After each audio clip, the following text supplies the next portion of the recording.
Hi friends, welcome to my channel Jatin Poojitha food court.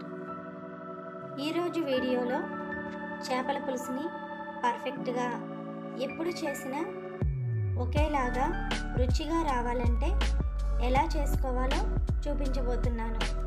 ఏ చేపతోనైనా సరే ఈ విధంగా చేపల పులుసుని చేస్తే పర్ఫెక్ట్గా రుచిగా వస్తుంది.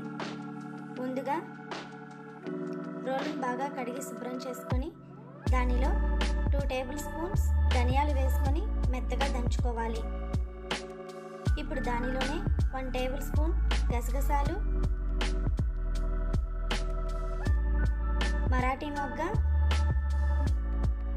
దాల్చిన చెక్క, 5-6 లవంగాలు, ఒక 10 మిరియాలు వేసుకొని మెత్తగా దంచుకోవాలి. ఇలా మెత్తగా దంచుకున్న తర్వాత సన్నగా కట్ చేసుకున్న అల్లం ముక్కలు, చిన్నులపాయలు వేసుకొని దంచుకోవాలి. తర్వాత పొట్టు తీసేసిన పెద్దులపాయలు కూడా వేసుకొని కచ్చాపచ్చాగా దంచుకోవాలి. ఇలా దంచుకొని మసాలాను ఒక ప్లేట్లోకి తీసుకొని పక్కన పెట్టుకోవాలి. ఇప్పుడు బాగా కడిగి శుభ్రం చేసుకున్న చేపలను ఒక కడాయిలోకి తీసుకోవాలి. చేపలు నీచు వాసన రాకుండా ఉండాలంటే నిమ్మరసం, ఉప్పు వేసుకొని బాగా కడగాలి. ఇప్పుడు ఈ చేప ముక్కల్లో 1 టేబుల్ స్పూన్ పసుపు,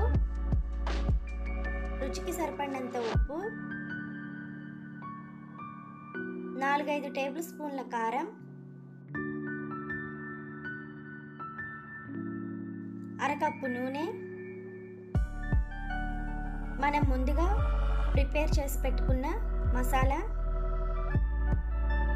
సన్నగా కట్ చేసుకున్న కొత్తిమీర, కరివేపాకు వేసుకొని బాగా ముక్కలకు పట్టే విధంగా కలుపుకోవాలి. ఇలా కలుపుకున్న తర్వాత 2 కప్పుల చింతపండు రసం, 2 కప్పుల నీళ్లు పోసుకొని బాగా కలుపుకోవాలి. ఇప్పుడు దానిలో సన్నగా కట్ చేసుకున్న పచ్చిమిర్చి, సన్నగా కట్ చేసుకున్న కొత్తిమీరను వేసుకొని మూత పెట్టి ఉడికించుకోవాలి.